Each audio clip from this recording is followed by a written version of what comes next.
Welcome to the deep dive. Hi, everyone.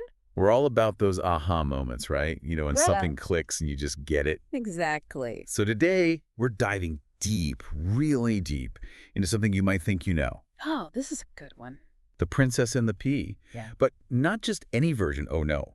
We're talking Lauren Child's reimagining of this classic fairy tale. I love her take on it. And we've got some great research to guide us. Excerpts, insights, the whole deal. So what's our mission today? Well, simply put, we're here to uncover how Lauren Child takes this well-known tale and makes it her own. Her storytelling, her visuals, those quirky characters, and what she's really saying beneath the surface. It's all about the fresh perspective, isn't it? Totally. Like a remix of a classic song. You hear the familiar tune, but it sounds totally new. Exactly. And with Lauren Child, that fresh take starts with the visuals, right? Oh, absolutely. She doesn't just illustrate, she creates tiny three-dimensional scenes like dollhouse worlds, real dolls, miniature furniture, incredible detail. It's mind-blowing. I was reading about it and just, wow, these miniature worlds with patterned fabrics, tiny china plates.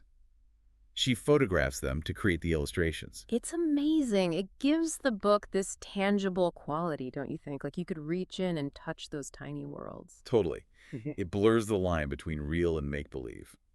I can see kids being totally captivated by it, inspired even, to create their own little worlds. Absolutely. And then there's her narration. It's so distinctive. Yes. It's like she's right there with you, chatting about the story, sharing her thoughts. She calls the prince a romantic boy, for instance. It's just a small detail, but it just adds so much. It's that wry humor, that personality shining through. The research describes her storytelling as exuberant, and readers love it. They really do. They praise her artistic illustrations, the clever unfolding of the story, the way she uses real-life objects. It's a clever twist on the classic tale. So let's talk characters. We've got the prince, obviously, the queen, the princess, and the king. Right. So the prince is a romantic. He has these incredibly high expectations. He wants a princess more captivating than the moon, she says. Wow, that's a tall order. Exactly. Then there's the queen. She's smart, definitely, but also a bit skeptical. Yeah, when this princess shows up, looking a bit bedraggled, the queen's not entirely convinced. Right. She decides to test her. The pea test. Classic. So this princess arrives, all drenched from the storm.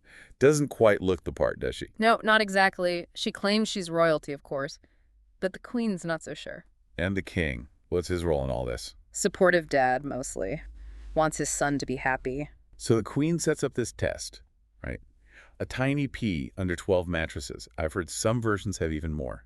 Like, 20. it's crazy, right? But 12 is still a lot. So the next morning, the princess, in Child's version, she's so polite. Yeah, she doesn't rant and rave about a terrible night's sleep. No, just a subtle, I didn't sleep very well, and that's it. That's enough for the queen. Proof of her sensitivity, of her true royal nature. And they get married. Happily ever after. Sometimes the pea even goes on display. Can you imagine? It's a funny little detail. Yeah. It's like sometimes the most unexpected things reveal deeper truths. Totally. Like the queen's test. It's absurd, but it makes you think. What really makes a real princess? Is it just birthright?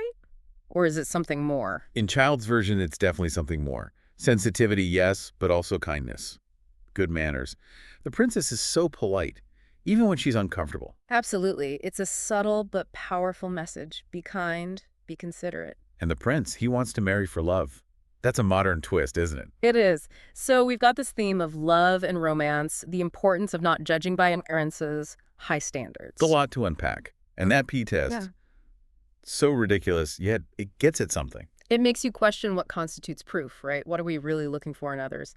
And is there a better way to find it? Speaking of finding things, what about readers who love this book? Where should they go next? Well, there's a whole world of fractured fairy tales out there. Humorous takes on classic stories like The Very Smart Pea and the Princess-to-Be. The story's told from the pea's point of view. That sounds hilarious. It is. Or The Princess and the Pizza, an independent princess who doesn't need a prince. And The Three Pigs by David Weisner, where the characters jump into other fairy tales. That's so meta. It is. There are also multicultural adaptations, stories with strong princesses, so many ways to explore these familiar themes. It encourages kids to think critically about stories, to see different perspectives. I love that. So who is Lauren Child? Where did this amazing creativity come from? Well, her full name is Lauren Margot Peachy Child. She's British, born in, well, either 1965 or 67, known for Charlie and Lola, of course, and the Clarice Bean Oh, books. Charlie and Lola, I love that series. And the TV show, too. Right, it's hugely popular. She's influenced by artists like E.H. Shepard, who did Winnie the Pooh, and Quentin Blake, who worked with Roald Dahl. So that whimsical, slightly quirky style. It makes sense. Yeah. She didn't start with children's books, did she? No. She had a company called Chandeliers for the People, making lampshades, and then she worked for Damien Hirst, the artist. Quite a journey. That's a wild career path. Talk about pivot. It is. But then she created Clarice Bean, and that was it. Found her calling. Her style is so distinctive.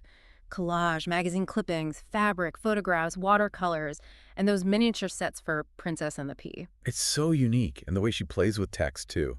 Different fonts, sizes. It adds so much to the reading experience. She's won tons of awards. The Kate Greenaway Medal, Nestle Smarties Book Prize.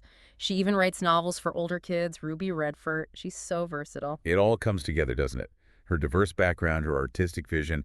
It's clear she put a lot of thought into this Princess and the Pea. It's not just a retelling. It's a reinvention. Totally. It's a testament to her creativity. So, to wrap up, Lauren Child's Princess and the Pea is more than just a pretty picture book. It's a stunning visual experience, a witty reimagining, a fresh perspective on a classic. It's magical and tangible at the same time. You get this sense of wonder, but also this groundedness because of those real-life objects. And it's a princess who's not just sensitive, but kind and polite. A good role model, even. Absolutely. It shows you how a different lens can bring new life to an old story. Makes you wonder, what other classics could we reimagine? What hidden depths could we uncover? What small details might change everything? That's something to think about. Definitely. Thanks for joining us on this deep dive. Thanks for listening, everyone.